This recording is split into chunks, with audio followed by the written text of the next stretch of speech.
I guess there's no better way to start this off than by just saying God can use you, but he can't make you useful. In Romans chapter 8, verse 28, it says, "And we know that all things work together for good to those who love God, to those who are called according to his purpose." But the difficulties that I feel like I find even in making this video right now, like such a headache, and I think some of you can relate, is that we stop trying to be used according to his purpose because we're so focused on pursuing our own. Like, we care so much. I'll make a video about this too. We care so much about what God's purpose is for us, right? And when I even ask that question, it's not, most of the time whenever somebody asks me that question, they don't really care about God's purpose for them. They care more about what their purpose is. Like, why am I here? What is my purpose? They care more about the mine. They care more about what theirs is versus God's purpose for you.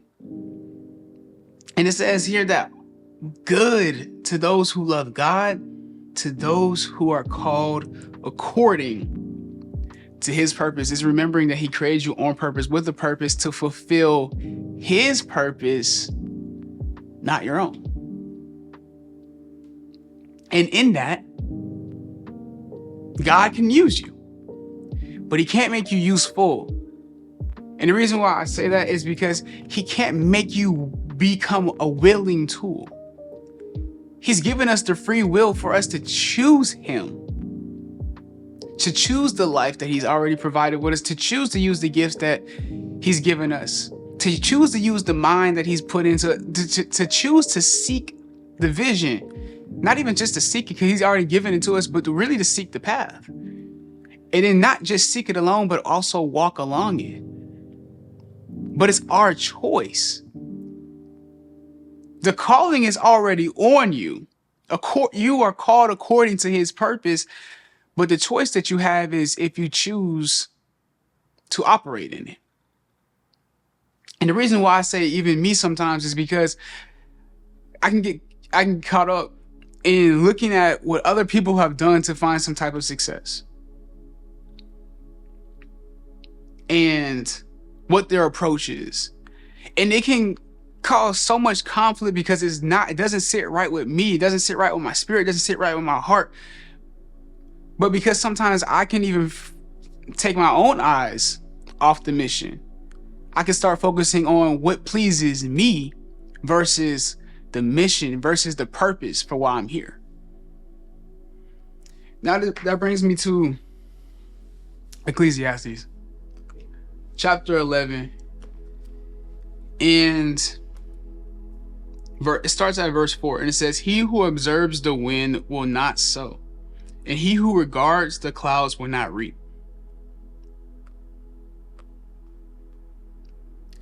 The NLT version of this says, "Farmers who wait for perfect weather never plant, and if they watch for every cloud, they never harvest."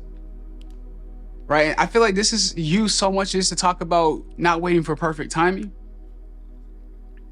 But I think the deeper message here is just simply being willing to do what you are called to do, to not get distracted on everything else. I think we allow too many distractions to come about and derail us. Truly derail us from why we're here in the first place. That also brings me to another one. Proverbs chapter 14, verse 23.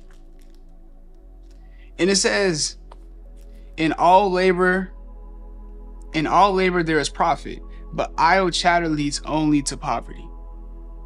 In all labor there is profit, but idle chatter leads only to poverty. All labor used towards God's purpose, it will always lead to profit. Nothing's wasted. And when we think about profit, it just means that your work produces. But idle chatter leads only to poverty. Only to poverty. And if we can be real, there's a lot of idle chatter that's happening. There's a lot of us that we got the vision, we talking about the vision, we getting happy as if talking about the vision is doing it. As if talking about it is actually giving us some form of success. I think we live in a generation right now, especially if you're around my age, and I'm like 23 right now. We live in a generation coming up where talking about it is kind of like, you kind of get props for just having the vision. Like you kind of get props for having good thoughts. Like you kind of get props for just like being willing to even just, oh, I have this great idea. A lot of us have great ideas, but poor execution. Like generations before us, they had to work. Like they don't have the opportunities that we have. And I was talking about it yesterday. The fact that we're born right now, the fact that we're here right now, in such a time as this, is so intentional, because it's in alignment with the way that you think. That's why other people can't really understand you. That's why people can't really understand the visions that God has given you, the dreams and the things that you have and the gifts that you have. Like it doesn't make any sense to the older generation or other people who just don't get it because God didn't give them the vision. So what I'm also saying is, stop waiting for other people outside of you to affirm what was given to you. Like, don't wait for the external. People will never get it. I'm speaking to myself a lot more right now. I got a mirror behind me. I honestly want to look at myself. People will never get the vision, but they will be there for the celebration. They won't get the vision, but they'll be there for the celebration. They'll be there once you do what you said that you're going to do, if you're willing to. If you're willing to actually be not only called according to his purpose, but actually walk in the calling, actually answer the call. If you're willing. For me, this is just a form of expression for me to be willing. Like, this is me being willing. I don't want to ever overthink this. I never want to observe something outside of myself and then choose that over me. Choose that over the vision that God gave me. Choose that over the gifts that God gave me and say, I need to do it that way because that way worked for them. Maybe it can work for me.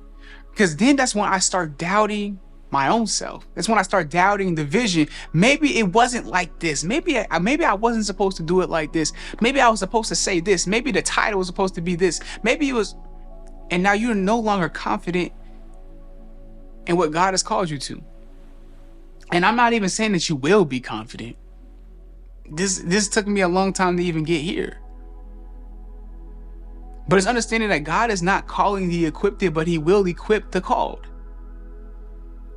He honestly wants to use the most unlikely person for this. He wants to use the most unlikely person for this. I remember literally telling my mom, literally telling myself, like, there's a whole background for this, but I was really saying that I would never want to, I don't want to be in the pulpit. I don't want to talk about God. I love him. I believe in him, but I don't want to talk about him. I want to be a motivational speaker. I want to do all these other things, and look at what I'm doing right now. Because regardless of what I want to do, I have to be willing to submit to the call. That's what God has for me. And I get questions all the time from a lot of people, and they want God to bless what they want. Like, they want God to bless their mess. And they're like, how can I get God to do this for me? How can I get God? I want to go here and I want to do this and I want to go and I want to be this. How can I get God to bless that so it can happen? And I'm like, you're not looking for God, you're looking for a genie. Like, you're not looking for a miracle and wonders, you're looking for wishes to be granted. That's not him. It's not to say that that's out of his, it's not to say that that's not in his power, but it's just out of his characteristics. He doesn't want what you want. It's because what you want is just a simple desire. But what he has for you is so much greater. Like, what you want is just what you want. He wants you to need him, though, because he has what you need. Not what you want, but what you need. Such a difference, right? Like, we hardly ever say in our lives that I need this. Like, I need this to happen. But I don't think we could even count the number of times we said that we want. How easy is it to want? Oh, how easy is it to want? But it's really very few things that you need. But that's what he wants to provide. What you need. And most importantly, you need everlasting life. Most importantly, you need to answer the calling. Most importantly, you need to be useful. I think that's really it. A lot of us are looking for that calling, looking for our purpose. You will find your purpose when you're willing to be useful to God. You will find your purpose when you're open, when you begin to open yourself to the one who has called you. Like, a lot of us are looking for the answer. He's already provided it. We just don't like it. Me too. I literally said, I don't want to do this. Things didn't change until I got closer to God. And then he showed me, and now I'm rejoicing over the opportunity to do this. I show up every single day because I just rejoice in being able to do this. Who am I to look at somebody else and say I need to be like them when God has already made me who I'm meant to be?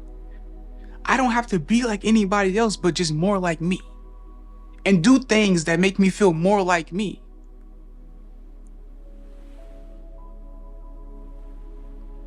And that's more to say, when I say that God can use you, but he can't make you useful, that's just more to say, be willing to be at his disposal.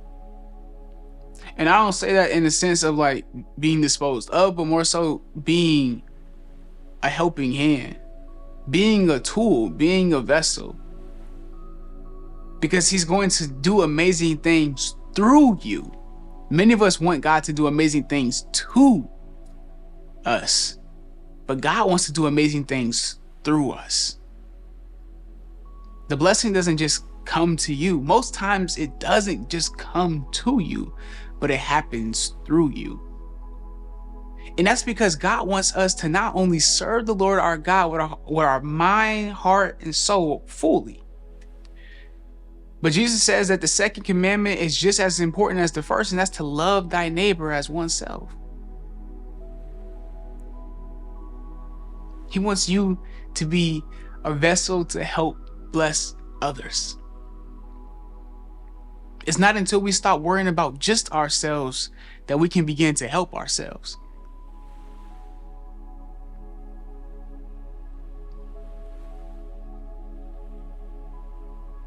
That's so good. I'm catching revelation, end time, real time revelation, where I realized that the only way I was able to start being committed and open and just being willing to be used was when it no longer was just about me, but it was about being able to just be a vessel to help somebody else, to help you.